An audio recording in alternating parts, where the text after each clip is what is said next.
Alright, we're back. Once loading screen finishes, which should be any second now, we are going to begin exploring the next island, which is Pigmote Island. I just arrived here, and we're gonna see what we find on a lonely desert beach. There's no habitation in sight, no market, only an old, damp, rotting dock.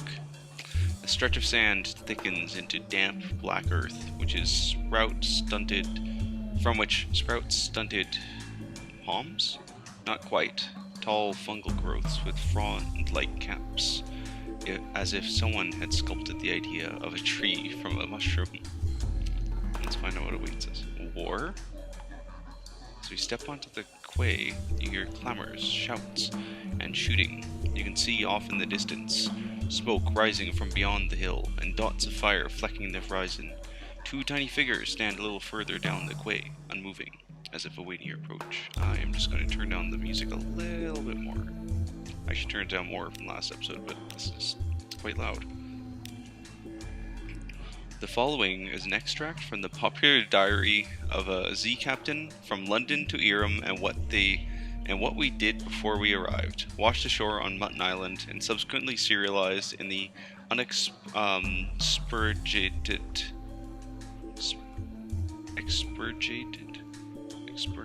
It must be. God, that's such a dumb word. Expurgated? Either way, it sounds awful. In the Unexpurgated Gazette. The author's identity remains unknown, of course. The Tale of Pigmote Isle, in which a declaration is made, a choice is presented, war is declared, a most singular treasure is sought by all, and a new empire is founded with tooth and claw. Oh god, yes. Chapter 1, The Delegation. The figures were rodents! Spoilers! Oh wait, no, this is our story. To my left was a ratus faber, wearing goggles, a blacksmith apron, and an assortment of tools. To my right, an unusually large guinea pig. I'm sorry, let me read that again. To my right, an unusually large guinea pig, wearing a helmet and breastplate reminiscent of nothing so much as the Middle Ages. Ratus faber, for those who don't know, is the rats in Fallen London. They are, I don't know how big they grow. I think it's basically about the size of like very large cats, and they are exceptionally good mechanics. The rat steps forward and bowed. The rat stepped forward and bowed. Welcome, Captain, to Rat Star Island. I am Edgar, second chief engineer of the 3rd Rat Brigade. I invite you to avail yourself of food and fuel at our expense. The only cost to you is a choice. The rat steps back, at precisely the same moment, with what appeared to be the ease of long habit. The guinea pig scuttled forward and makes a declaratory chirp. Welcome, Captain, to the island of Kavia. I am Lady Augusta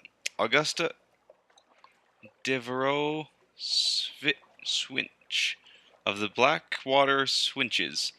Seneschal to our Seneschal? I don't know how that's pronounced. Seneschal to our King Gracenaw, first of his name. I invite you to avail yourself of food and fuel at our expense. The only cost to you is a choice. The two stand at attention, looking at me expectantly. Okay. The two remarkable rodents squatted, both seeking my support. I knew I had to choose carefully. Let's start with the engineer.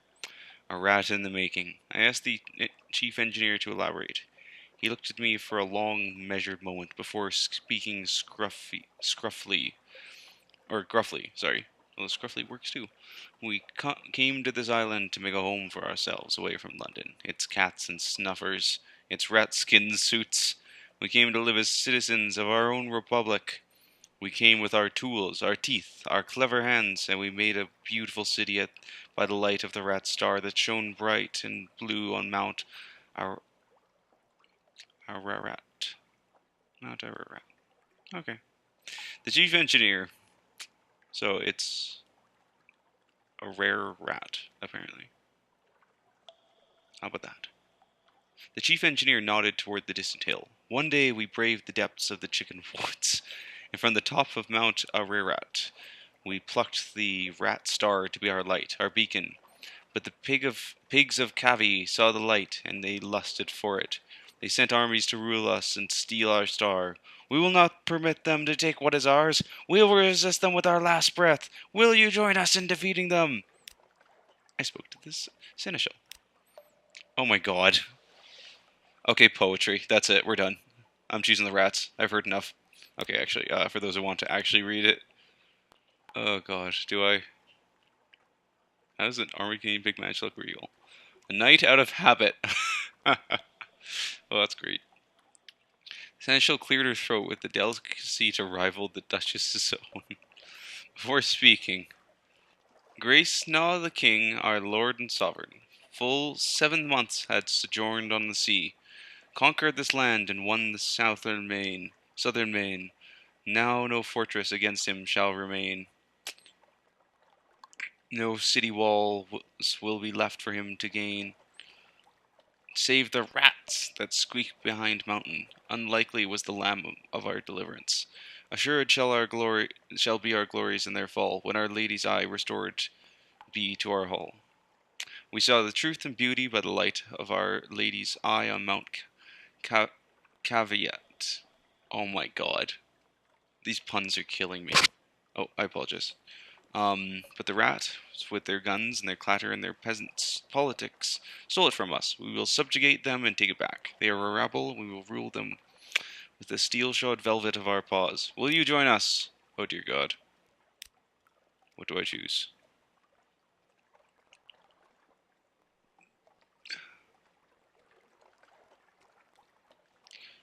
Oh, good lord. One second. Okay, just want to make sure. I had heard more than enough.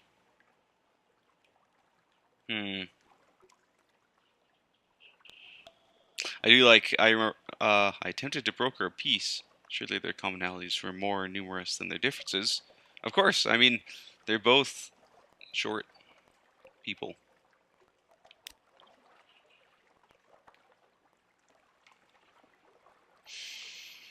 Oh, yes, oh no. Okay. Um, uh, geez, that's tough.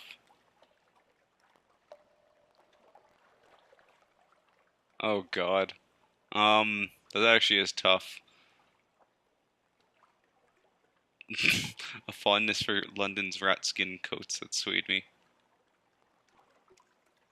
You know what? I don't like the idea of fighting up against the rats. I'll choose, or fighting the rats. I'll just pick them. And also, I mean, poetry. Like, okay, yeah, no, we're going with the rats. A friend to rats. Shook it grimly. Oh my goodness. I got fuel and supplies, yay! And I am now a rat in the making. You have cast your lot in with the rats. Oh god. So the chief engineer led me to the northern side of the island, skirting the chicken woods. We passed through a number of what can only be termed checkpoints, as fierce-eyed rats shouldered their derringer, derringers.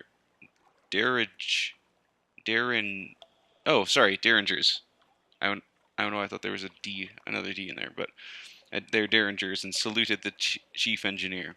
Soon we came upon a small colony, smaller than that of the infestations I had countered in London flats, perhaps only 50 ratus faber all around, working diligently to fortify their side of the island. The first thing I noticed was a brilliant light, beaming out from a stump of chickenwood about 6 feet high. It bathed the whole settlement in a clean blue glow, and it was almost too bright to look at. By its light, I could see several raised mounds of dirt. Oh, suggesting shallow tunnels. An efficient fishing operation was set up by the water, an albino rat mending nets while others stabbed sharpened sticks into the waves. Further inland was a barracks where a sergeant barked drills at a small squadron of fighters. My arrival drew attention. Several rats paused in their work to look at me curiously. Welcome to America. Sorry, Marina. said the chief engineer, voice warm with pride. It's not much to look at now, but it will be once we roust the cavies. Rousted. Take a stroll before around while I summon the war council. With that, he vanished into one of the mountains and left me to explore.